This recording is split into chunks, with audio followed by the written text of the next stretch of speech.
Alright, for this video I wanted to cover the IRS Form 1099 DIV for dividends and distributions, but more specifically we want to talk about a special kind of distribution which is reported in Box 9 for cash liquidation distributions. So most taxpayers get this kind of form every year from their broker.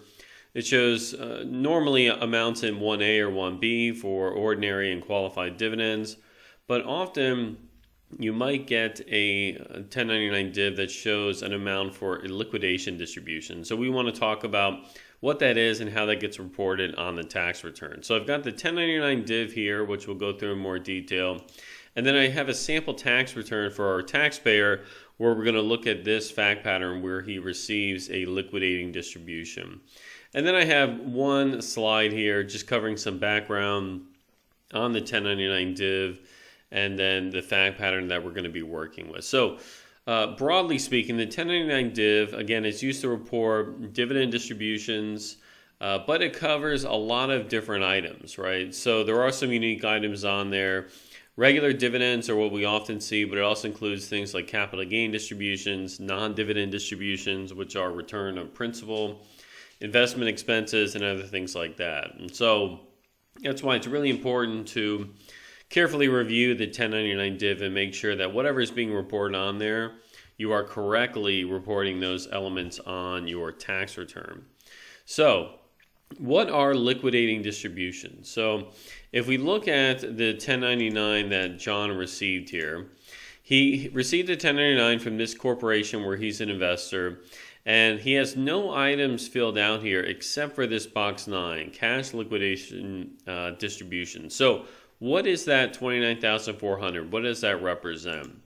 Well, liquidating distributions under the tax code are considered a full payment in exchange for stock. So, if a corporation has decided to stop operations, sell all of its assets, pay all its debts, and then distribute the proceeds to the shareholders, right, and just close operations, those are treated as liquidating distributions. And liquidating distributions, again, are treated as a payment in exchange for the stock. It's not a dividend distribution from earnings and profits of the company. So when we think about a regular dividend distribution, the corporation makes money, it pays taxes, and those after-tax profits can be distributed to the shareholders as a dividend distribution under IRC Section 301. In this case, it's not a 301 dividend. So the shareholders' receipt of cash is not going to be treated as a regular dividend that would be reported on Schedule B and subject to tax because it's treated as a payment in exchange for the stock, so full redemption of the stock. Now, what that means is that when you get this receipt of cash, you might not be reporting the amount on Schedule B, but you might have to recognize capital gain. And so in our example here, we have John taxpayer. He put $25,000 into a corporation in 2019, and in 2022, the corporation decided it's done conducting business, so it's going to cease operations, sell the assets, pay off the debts, and then it's going to distribute whatever profits or proceeds remain to the shareholders. So the corporation adopts a plan of liquidation, it files a Form 966, sells all its assets, pays the debts, and then it looks at whatever cash it has remaining and says, okay, now we're going to distribute all this to the shareholders. That distribution amount is a liquidating distribution under Section 331. So John received a $29,400 payment in October 2022, and then a 1099 DIV that reported that amount. So again, if we look at John's 1099 DIV here, we can see that he's got the cash liquidation distribution amount here, line 9, for $29,400. It's a 2022 tax year. So how does all this get reported on his tax return? If we look at John's tax return here, so this is page 1 of his Form 1040. Nothing too unusual here. So where John would report this distribution is not on Schedule B. So Schedule B, we have interest in Part 1, dividends in Part 2. Notice we don't see the $29,000 reported here because it's not an ordinary dividend distribution, right? This is not a Section 301 dividend. It's a dividend that was paid out pursuant to a liquidation of the corporation, so it qualifies as a liquidating distribution. When you have the liquidating distributions, they're treated as a sale or a redemption of the stock. So what we want to see is those transactions reported here on Schedule D. So if we look at Schedule D, we'll start at the 89.49. Remember, John bought the stock in 2019. He sold it in 2022. So he has a long-term holding period. So what John has done here, the total sales proceeds, this is the amount of cash that John received as a liquidating distribution. So $29,400 is the proceeds. His cost basis was the amount he originally paid for this stock. That might be different for you, right? If you receive things like non-dividend distributions, you might have reductions there, but he paid $25,000 for the stock in 2019. The sales proceeds were $29,400.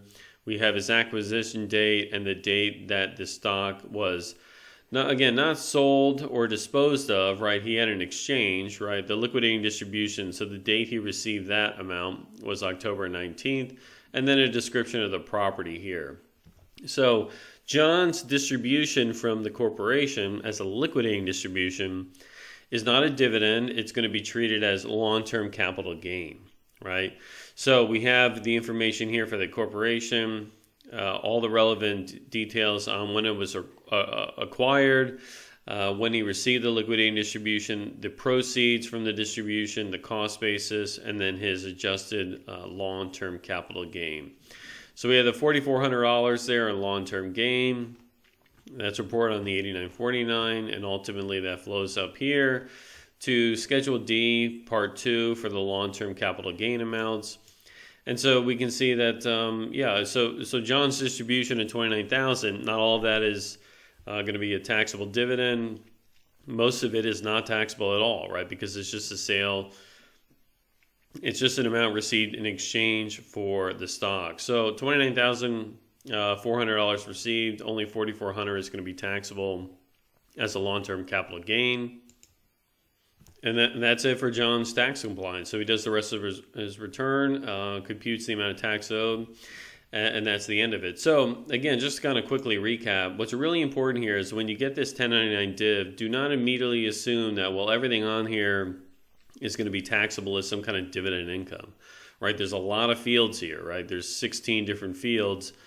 So you have to be very careful about making sure, okay, what is being reported to me, what actually happened here, and I'll make sure to appropriately report everything correctly on my tax return. So in John's case, the $29,400, in the conversations he was having with the company, they might have called it a dividend just over the phone, but the way it's being treated for tax purposes here is a cash liquidation distribution, and so that's why we report it as a short-term or capital gain or loss and not a dividend that's reported on Schedule B of Form 1040.